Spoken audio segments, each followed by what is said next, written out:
bienvenue dans ce nouvel épisode de Priscilla's Journal. Je suis Priscilla, votre hôte, et le sujet du jour est l'art de lâcher prise et surtout faire la paix avec le fait qu'on ne peut pas tout contrôler.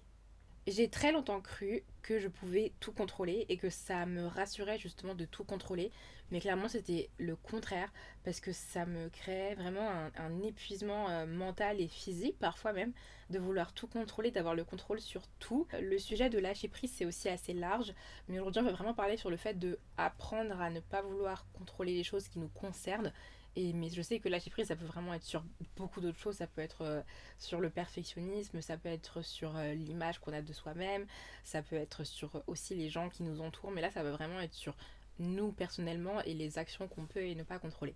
Si jamais vous voulez que je fasse plus d'épisodes sur le lâcher prise et sur d'autres thématiques, n'hésitez pas d'ailleurs à le mentionner. Ce sujet était prévu déjà pour aujourd'hui, mais il fait d'autant plus sens parce que je pense que là tout de suite j'ai besoin de relâcher la pression. Tout simplement, ce matin j'avais beaucoup de choses à faire et une chose qui me stressait énormément depuis la semaine dernière, c'est l'hébergement de mon podcast. Pour ceux qui ne connaissent pas, en gros, avoir un podcast sur YouTube c'est très simple, il n'y a pas grand chose à mettre en place, mais sur les plateformes de streaming audio c'est un peu plus compliqué. De base, j'utilisais la plateforme Acast, qui est très très bien, j'ai rien à lui reprocher, sauf que la limite de Acast, c'est que la version gratuite est uniquement avec 5 épisodes de podcast, et du coup là on est à l'épisode 6. La version payante de Acast, elle est au tarif de 25 € par mois, et personnellement, j'ai pas spécialement envie de investir autant d'argent dans mon podcast tous les mois, parce qu'il n'est pas encore rentable, et je sais pas quand est-ce qu'il sera rentable, et je préfère limite à la rigueur investir de l'argent autrement dans mon podcast ou dans ma vie en général que sur une plateforme d'hébergement alors qu'il y a des solutions qui sont disponibles. Pour l'instant, je pense que ce podcast sera toujours disponible sur Spotify. Pour les autres plateformes, c'est encore en cours de décision. J'ai aussi fait l'analyse de mes statistiques et honnêtement, c'est que Spotify et Apple Podcast où je suis vraiment le plus écoutée. Donc je pense que je vais essayer de faire de mon mieux pour pouvoir avoir Apple Podcast, mais j'ai pas encore compris comment faire. C'est très technique et je suis pas quelqu'un d'aussi doué en informatique qu'on pourrait le croire. Donc justement, j'avais cette pression sur moi et j'avais besoin de lâcher prise et je pense de tout simplement comprendre que je peux pas me porter tout ce podcast et investir de l'argent dedans alors que pour l'instant c'est un podcast qui n'est pas encore lucratif. Je pense qu'on peut directement passer au sujet principal de la vie. Pas de la vidéo, du podcast, qui est l'art de lâcher prise et aussi de faire la paix avec tout ce qu'on peut pas contrôler parce que c'est pas possible. Mais déjà, je pense qu'on pourrait attaquer le sujet sur pourquoi on veut tout contrôler. Et je pense que le contrôle, en tout cas, c'est un faux sentiment de sécurité. Parce que le contrôle, ça nous évite d'avoir peur de l'échec, de l'imprévu ou de décevoir les autres. Combien de fois on essaye d'anticiper et de planifier plein de choses sur un simple événement parce qu'on a peur de la moindre complication, donc on essaie de tout anticiper pour avoir le contrôle sur tout, mais au final on passe tellement de temps à vouloir anticiper des choses qui au final ne se produisent même pas, donc c'est un peu de l'énergie qu'on gaspille. Alors, je vous présente Rocco, c'est mon petit chien qui a décidé de venir faire honneur de sa présence sur mon podcast. Voilà, le contrôle c'est un mécanisme pour se rassurer. C'est pas forcément du coup la bonne chose à faire et justement je pense que si vous essayez de tout contrôler pour pouvoir tout planifier, mais vraiment absolument tout, pour pouvoir anticiper les réactions des autres, pour pouvoir aussi éviter de ruminer quand vous n'arrivez pas à contrôler les choses, je pense pas que ce soit une façon très saine de vouloir tout contrôler. Quand le contrôle devient trop, ça peut vraiment avoir beaucoup d'effets négatifs sur votre vie, comme la fatigue mentale, l'anxiété, l'impression de ne jamais faire assez. C'est quelque chose sur lequel je dois encore travailler, justement. J'ai toujours cette impression de ne jamais faire assez ou de ne pas faire assez bien. Et je sais que tout le monde me dit que je suis trop dure avec moi-même autour de moi. Mais je sais pas encore comment faire pour ne plus être aussi dure avec moi-même et pour accepter le fait que je peux pas tout faire dans une journée parfois, je suis pas superwoman. Il peut y avoir aussi la difficulté à profiter du moment présent. Je sais qu'en étant quelqu'un qui est très... je crois que je vous l'ai déjà dit que j'étais... Non, je crois que je vous l'ai jamais dit. Oui, je suis quelqu'un qui pense trop. Et justement, des fois, j'arrive pas à profiter du moment présent. Parce que par exemple, je vais me dire, ok, si je sors prendre un verre avec des amis, je vais essayer de penser à toutes les possibilités qu'il peut y avoir. C'est-à-dire me dire, ok, si je rentre à 20h, ça va, j'aurai un train, mais par contre, si je rentre à 22h, je pense à tout. Et justement, rien que de vous le dire, là, ça m'épuise. Et c'est très fatigant aussi mentalement de penser à tout. Et justement, peut-être qu'on va pas profiter de l'instant présent parce qu'on va tellement vouloir tout organiser et tout anticiper que on n'arrive pas à profiter du moment présent. Et enfin, je pense que ça, c'est vraiment la limite qu'il faut pas atteindre, c'est qu'on peut avoir le sentiment d'être responsable de tout. Et donc d'être responsable aussi de tout. Donc c'est-à-dire qu'il faut prendre toutes les responsabilités à la place des autres, mais aussi d'être responsable de tout si jamais quelque chose de mauvais, entre guillemets, venait à arriver, vous allez vous dire que c'est votre faute alors que c'est pas le cas. Lâcher prise, ce n'est pas abandonner. Justement, lâcher prise, ce n'est pas ne plus rien faire. Et ce n'est pas non plus être complètement passif ou passive. C'est pas ça. Lâcher prise, c'est accepter ce qui échappe à notre contrôle et c'est aussi faire de son mieux et se laisser vivre aussi. Et je pense vraiment qu'il faut savoir faire une différence entre ce que vous pouvez contrôler et ce que vous ne pouvez pas contrôler. Dans le cours de mes études, j'ai pu justement apprendre dans l'analyse d'entreprise ce que c'est le macro-environnement et le micro-environnement.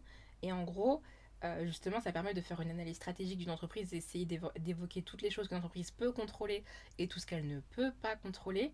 Et bien, je pense qu'on peut aussi le voir avec nous-mêmes, donc avoir notre macro-environnement et notre micro-environnement.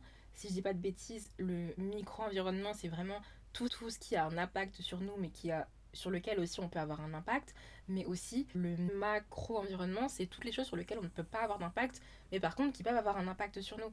Et ça peut clairement être, je prends un exemple sur moi-même, vouloir aller au cinéma, mais mince, il y a une grève de transport, donc je ne peux pas sortir. Et c'est quelque chose que je ne peux pas contrôler, je peux rien y faire. Et je sais que souvent j'essayais de tout anticiper, de tout vouloir contrôler, alors que bah je ne peux pas tout contrôler. Je peux contrôler certaines choses, des choses qui me concernent et des choses sur lesquelles je peux vraiment avoir un effet, mais il y a des choses que je ne peux pas contrôler. La météo, je ne peux pas contrôler les autres personnes aussi, et je peux vraiment contrôler que ce que moi je fais. Alors, ce qui nous amène à du coup penser à comment lâcher prise et comment apprendre surtout à lâcher prise. Je pense que déjà il y a plusieurs questions à se poser sur comment lâcher prise. La première, c'est justement est-ce que la situation actuelle dépend vraiment et aussi entièrement de moi? Et est-ce qu'il n'y a pas d'autres personnes ou d'autres facteurs qui ont effet sur cette situation? Aussi, est-ce que cette situation aura un impact considérable sur le reste de ma vie? Je trouve que c'est une bonne façon que j'aime faire moi pour lâcher prise, c'est aussi de me dire que pas que sur ma vie, mais est-ce que demain ça aura un impact encore sur ma vie?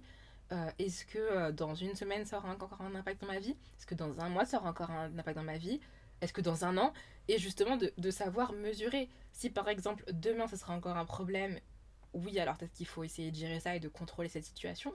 Mais si dans un mois je me souviendrai même plus de ce qui s'est passé, et que ça m'avait embêté, alors peut-être qu'il faut peut-être juste se dire que c'est pas grave et que on peut pas tout contrôler justement. Et je pense que toutes ces questions que vous pouvez vous poser, ça peut vous permettre de revenir sur le moment présent, d'accepter l'imperfection, de se faire confiance et de faire confiance au processus. D'ailleurs, anecdote, je pense que la première fois que j'ai vraiment utilisé l'expression et vraiment fait confiance à l'expression trust the process, ça a été la première fois que je suis allée chez le coiffeur pour me faire une décoloration. Je voulais me faire un balayage. Pour les personnes qui écoutent la version audio, j'ai les cheveux très noirs. Donc déjà faire une décoloration, c'était une grosse épreuve mentale de me dire que j'ai eu les cheveux de la même couleur toute ma vie. Et à 21 ans, j'ai voulu changer de couleur de cheveux. Donc déjà, c'était une grosse épreuve pour moi. Mais aussi, après avoir fait la décoloration et quand le coiffeur m'a rincé le produit, mes cheveux étaient littéralement orange, genre un orange fauve. Je me souviens, j'ai encore un selfie de ma tête au moment où je vois la couleur. Mais j'ai trust le process, j'ai fait confiance au processus. Je me suis dit, ok, c'est un coiffeur, il est diplômé, il a l'air d'être compétent, c'est un bon salon qui a que des bonnes notes et des bons avis. Donc, normalement, ça devrait bien se passer. Et effectivement, ça s'est bien passé. Je suis sortie avec un très beau résultat, avec la couleur que je voulais. Donc, il n'y a pas de raison que. Enfin, donc j'avais pas de raison de paniquer. J'ai eu un léger moment de ouf, qu'est-ce que je dois faire? Mais après, c'est pas grave. Et enfin, apprendre à lâcher prise, ça peut vraiment vous permettre d'arrêter de vous blâmer pour tout. Justement, comme je vous ai dit, j'aime tout contrôler et quand quelque chose se passe mal, je vais me blâmer alors que des fois, il faut juste accepter l'échec, accepter que faut accepter aussi l'imprévu, c'est comme ça, la vie n'est pas faite pour être parfaite justement et pour que tout se passe comme on l'avait prévu. Et juste aussi, du coup, se dire que c'est pas forcément de notre faute. Et même si c'est notre faute, c'est pas grave. Sauf si ça a vraiment un gros impact. Mais comme je vous ai dit, je suis quelqu'un de très anxieuse de base. Donc il y a des moments où j'arrive pas à lâcher prise et j'arrive pas à arrêter de me blâmer pour tout. Mais euh, comme je viens de vous le dire, les questions que je me pose, parfois ça m'aide vraiment à me dire, ok, est-ce que demain ça aura un impact? Est-ce que, même des fois, est-ce que ce soir ça sera toujours un problème ou pas? Et ça permet vraiment de m'aider à lâcher prise et à laisser les choses passer comme elles le sont. Je vous invite à apprendre à lâcher prise et à faire tout et à vraiment apprendre à laisser les choses passer. Mais pour moi, il y a quand même une différence entre lâcher prise et se perdre. Donc voici comment vous pouvez faire en sorte de lâcher prise mais en même temps ne pas vous perdre. Tout simplement, gardez vos valeurs et vos limites, comme on en a parlé il y a quelques épisodes auparavant. Quand même arriver à vous dire que s'il y a une situation que vous ne pouvez pas contrôler mais que c'est pas en accord avec vos valeurs ou avec vos limites, alors là, il faut peut-être que vous preniez un peu plus le contrôle, justement. Continuez justement à faire des choix qui sont alignés avec vos valeurs et avec votre vie, tout simplement. Continuez aussi à vous respecter, je pense que ça suit la suite logique. Et apprendre à s'adapter plutôt qu'à tout contrôler. Je pense que c'est vraiment la meilleure façon, c'est quand on a un obstacle, là, j'ai littéralement un obstacle, vous voyez, je suis en train d'apprendre à m'adapter au fait que mon chien vienne m'embêter.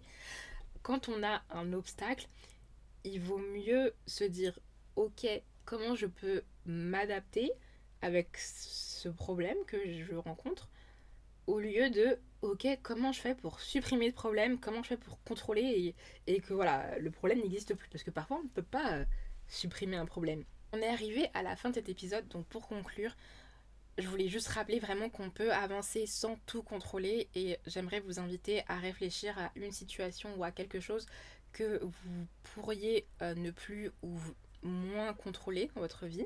Quand même, je tiens à vous rappeler que on peut faire les choses petit à petit et de ne pas d'un coup lâcher prise, surtout parce que je pense pas que ce soit non plus l'idéal et la façon la plus saine de procéder. Rappelez-vous vraiment que on ne peut pas tout contrôler et aussi tout n'est pas forcément urgent.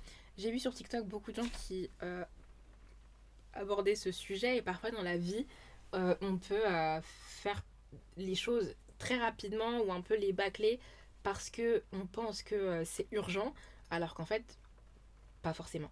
Si vous avez regardé cet épisode jusqu'à la fin, j'en suis extrêmement reconnaissante et je vous invite à vous abonner. Tu veux dire quelque chose? Si vous avez regardé l'épisode jusqu'à la fin, je suis extrêmement reconnaissante. N'hésitez pas à vous abonner si ce n'est pas déjà le cas. D'ailleurs, je tenais à vous dire que la semaine dernière, je vous remerciais pour les 25 abonnés.